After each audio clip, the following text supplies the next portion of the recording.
Hello friends, welcome to Telugu tech candidate YouTube channel. Friends, ఈరోజు నేను మీకు ఓటర్ ఐడిని మన మొబైల్లో చాలా సింపుల్గా ఎలా డౌన్లోడ్ చేసుకోవాలి, ఎలా చెక్ చేసుకోవాలి అనేది స్టెప్ బై స్టెప్ క్లియర్గా ఎక్స్ప్లెయిన్ చేయబోతున్నాను. ఎందుకంటే మనకు ఎలక్షన్స్ కూడా దగ్గర పడుతున్నాయి కాబట్టి ప్రతి ఒక్కరు చెక్ చేసుకుంటూ ఉంటారు. సో అటువంటి ప్రతి ఒక్కరికి ఈ వీడియో చాలా ఉపయోగపడుతుంది. సో వీలైనంత వరకు అయితే వీడియోని ఎండ్ వరకు చూడండి.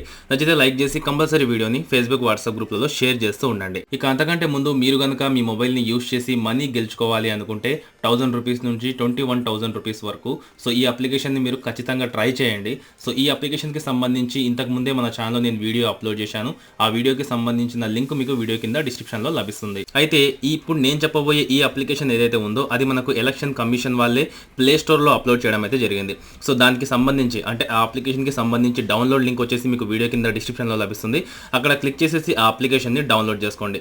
ఎందుకంటే దీనికి సంబంధించిన చాలా రకాల ఫేక్ అప్లికేషన్స్ అనేవి మనకు ప్లే స్టోర్లో కనిపిస్తూ ఉంటాయి. బెటర్ మీరు డిస్క్రిప్షన్లో ఉన్న లింక్తో డౌన్లోడ్ చేసుకోవడం. వన్స్ డౌన్లోడ్ చేసుకున్న తర్వాత ఈ అప్లికేషన్ని ఓపెన్ చేయండి. ఓపెన్ చేసిన తర్వాత మీకు ఇలాంటి ఇంటర్ఫేస్ అనేది కనిపిస్తుంది. సో ఇక్కడ మీరు కింద ఐ అగ్రీ మీద క్లిక్ చేసి నెక్స్ట్ ఆప్షన్ మీద క్లిక్ చేయండి. సో క్లిక్ చేసిన తర్వాత మీరు బాటంలో కనుక చెక్ చేసుకున్నట్లయితే ఇక్కడ మీకు ఒక ఆప్షన్ కనిపిస్తుంది, ఓటర్ హెల్ప్ లైన్ అని. సో సింపుల్గా మీరు ఇక్కడ ట్యాప్ చేయండి. ట్యాప్ చేసిన తర్వాత ఇక్కడ మీరు గమనించినట్లయితే search your name in electoral role అని కనిపిస్తుంది. దీని మీద క్లిక్ చేయండి. సో క్లిక్ చేసిన తర్వాత ఇక్కడ మీకు రెండు ఆప్షన్స్ కనిపిస్తాయి, search by details, search by EPIC number అని.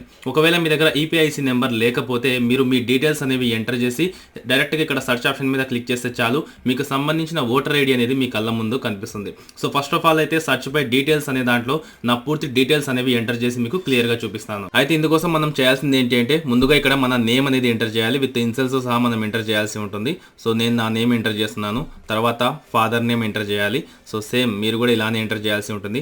తర్వాత మీ ఏజ్ అనేది ఇక్కడ ఎంటర్ చేయాలి. తర్వాత జెండర్ అనేది సెలెక్ట్ చేసుకొని తర్వాత స్టేట్, సో ఆంధ్రప్రదేశ్. సో నేను వచ్చేసి కర్నూలు డిస్ట్రిక్ట్లో ఉన్నాను. తర్వాత డిస్ట్రిక్ట్ సెలెక్ట్ చేసుకోవాలి. తర్వాత ఇక్కడ మీరు లాస్ట్ స్టెప్లో మీ నియోజకవర్గం ఏదైతే ఉంటుందో ఆ నియోజకవర్గాన్ని మీరు ఇక్కడ సెలెక్ట్ చేసుకోవాలి. సో నేను ఇక్కడ నుంచి శ్రీశైలం సెలెక్ట్ చేసుకొని సర్చ్ ఆప్షన్ మీద క్లిక్ చేస్తాను. సో క్లిక్ చేసిన వెంటనే ఇక్కడ మీరు చూడొచ్చు ఓటర్ ఐడికి సంబంధించిన పూర్తి ఇన్ఫర్మేషన్ విత్ ఈపీఐసి నెంబర్తో సహా ఇక్కడ మీకు కనిపిస్తూ ఉంటుంది. సో ఇలా మనకు రావడం జరుగుతుంది. ఒకవేళ మీరు డౌన్లోడ్ చేసుకోవాలి అనుకుంటే చాలా సింపుల్, కింద మీకు డౌన్లోడ్ ఆప్షన్ కనిపిస్తుంది. ఇక్కడ క్లిక్ చేసి పర్మిషన్ అలో చేస్తే చాలు, మీ మొబైల్లో మీ ఓటర్ ఐడి అనేది డౌన్లోడ్ అవుతుంది. ఒకవేళ మీరు షేర్ చేసుకోవాలనుకుంటే కింద మీకు షేర్ ఆప్షన్ కనిపిస్తుంది. సో ఎక్కడి నుంచైనా సరే మీరు షేర్ చేసుకోవచ్చు. అలా కాకుండా మీ దగ్గర ఈపీఐసి నెంబర్ ఉందనుకోండి, సింపుల్గా సర్చ్ బై ఈపీఐసి నెంబర్ దగ్గర క్లిక్ చేసేసి ఇక్కడ నుంచి మీ ఈపీఐసి నెంబర్ని ఎంటర్ చేయాలి. సో నేను నా నెంబర్ని ఎంటర్ చేస్తున్నాను మీకు చూపించడం కోసం.